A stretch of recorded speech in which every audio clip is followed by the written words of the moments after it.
ఉన్నారు, బెదరగొట్టి పంపిస్తూ ఉన్నారు. కడపలో స్టీల్ ఫ్యాక్టరీ పెట్టడానికి ముందుకు వచ్చిన సజ్జన్ జిందాల్ని బెదరగొట్టి పంపించాడు.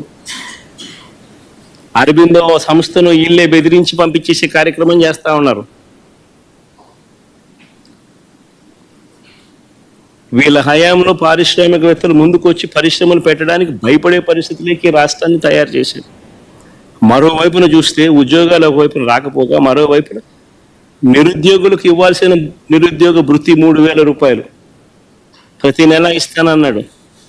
ప్రతి నిరుద్యోగికి ఈరోజు ఈ 2 బడ్జెట్ల పుణ్యాన ఏకంగా నేరుడు సంవత్సరం 36,000 రూపాయలు, ఈ సంవత్సరం మరో 36,000 రూపాయలు, 72,000 రూపాయలు ప్రతి నిరుద్యోగికి బాకీ పడ్డాడు. ఎగరగొట్టాడు, ఎగనామం పెట్టాడు. ఇంకొక హామీ చూద్దాం. ఎన్నికల వేళ ఈ పెద్ద మనిషి చంద్రబాబు నాయుడు అన్న ఇంకొక హామీ, 18 సంవత్సరాల నుంచి 59 సంవత్సరాల మధ్యలో ఉన్న ప్రతి మహిళకు 18 to 60 లోపు ఉన్న ప్రతి మహిళకు 18 సంవత్సరాల నుంచి 60 ఏళ్ళ దాకా ప్రతి మహిళకు నెలకు 1,500 రూపాయలు, అంటే సంవత్సరానికి 18,000 ఇస్తానన్నాడు. ప్రతి ఇంటికి నీకు 18,000, నీకు 18,000, నీకు 18,000 అని చెప్పాడు. ఇంటికి వెళ్ళి ప్రచారం చేస్తూ ఆడబిడ్డ నిధి అని చెప్పి ఒక పేరు కూడా, బ్రహ్మాండమైన పేరు కూడా పెట్టాడు. నేను అడుగుతా ఉన్నాను, ఇప్పుడు ఓటర్ లిస్ట్ మన కళ్ళ ఎదుటే ఉంది. మొన్ననే ఓటింగ్ అయిపోయింది.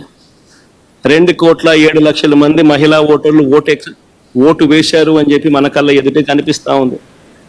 ఆధార్ కార్డ్ నెంబర్లతో సహా డీటెయిల్స్ అన్నీ మన కళ్ళ ఎదుటే కనిపిస్తూ ఉన్నాయి. ఓటర్ లిస్టులు ఎలాగో ఉన్నాయి. వీళ్ళంతా 18 సంవత్సరాలు నిండిన వయసు వాళ్ళే, అందుకనే వీళ్ళంతా ఓటర్లు అయ్యారు. మరి 2,07,00,000 మంది ఓటర్లలో 60 ఏళ్ళు పైచిలకు నిండిన వాళ్ళను తీసేస్తే 1,80,00,000 మంది మిగులుతారు దాదాపుగా. మరి 1,80,00,000 మందికి సంవత్సరానికి 18,000 రూపాయలు చొప్పున కేటాయింపులు చేస్తే 32,400 కోట్ల రూపాయలు కేటాయింపులు చేయాలి. నేరుడు బడ్జెట్లో కేటాయింపులు 0.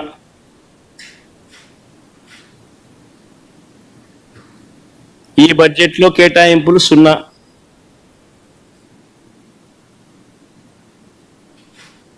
అంటే ప్రతి మహిళకు చంద్రబాబు నాయుడు పుణ్యాన ఈ 2 బడ్జెట్లతో కలిపితే నేడు సంవత్సరం 18,000 రూపాయలు ఎగనామం ప్రతి మహిళకు, ఈ సంవత్సరం మరో 18,000 రూపాయలు ప్రతి మహిళకు ఎగనామం. ప్రతి మహిళకు చంద్రబాబు నాయుడు 36,000 బాకీ ఉన్నాడు.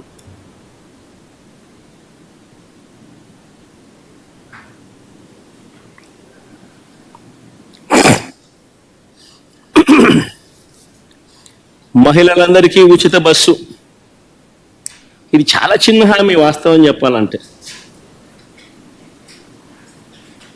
సంవత్సరానికి మహా అయితే నెలకు 275 కోట్లు కావచ్చు, సంవత్సరానికి మహా అయితే 3,500 కోట్లు కావచ్చు.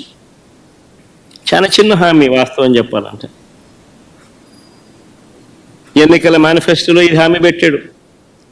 ఫస్ట్ ఇయర్ అయిపోయింది, ఎగరగొట్టేశాడు. మళ్ళీ 2వ సంవత్సరం, మళ్ళీ ఈ సంవత్సరం బడ్జెట్లో చూస్తామా అంటే కనిపించడం లేదు. ఈ సంవత్సరము ఎగనామే. మా రాయలసీమలో ఉన్న మహిళలందరూ ఎదురు చూస్తున్నారు. విశాఖపట్నం పోయి రావచ్చు కదా, పోయి చూసి రావచ్చు కదా, బాగుంటుంది కదా అని చెప్పి. కర్నూలు, విజయనగరము, శ్రీకాకుళము, ప్రకాశము, అనంతపురం, నెల్లూరు, వీళ్ళంతా మహిళలు ఎదురు చూస్తున్నారు. విజయవాడ, గుంటూరుకు పొద్దున పోయి సాయంత్రం రావచ్చు కదా, చూసి రావచ్చు కదా, అమరావతి కడుతున్నాడు కదా, ఎలా ఉందో చూసి రావచ్చు కదా అని చెప్పి. ఉచిత బస్సు పెడితే ఉచితంగా ప్రయాణం చేసి రావచ్చు కదా, ఎక్కడికి పడితే అక్కడికి పోవచ్చు కదా, విహారయాత్రలకు పోవచ్చు కదా, చూసి రావచ్చు కదా, విశాఖపట్నం దగ్గర నుంచి, విజయవాడ దగ్గర నుంచి, గుంటూరు దగ్గర నుంచి అందరూ చూసి రావచ్చు కదా అని చెప్పి అందరూ ఎదురు చూస్తూ ఉన్నారు. కానీ ఈ పెద్ద మనిషి ఏమో ఇటువంటి చిన్న హామీని కూడా నెరవేర్చడంలో మాత్రం ఈ చంద్రబాబు నాయుడు అనే వ్యక్తి తన నైజాన్ని చూపిస్తా ఉన్నాడు. నేడు సంవత్సరం 3,500 కోట్లు. ఇదే మహిళలకు బకాయిలు.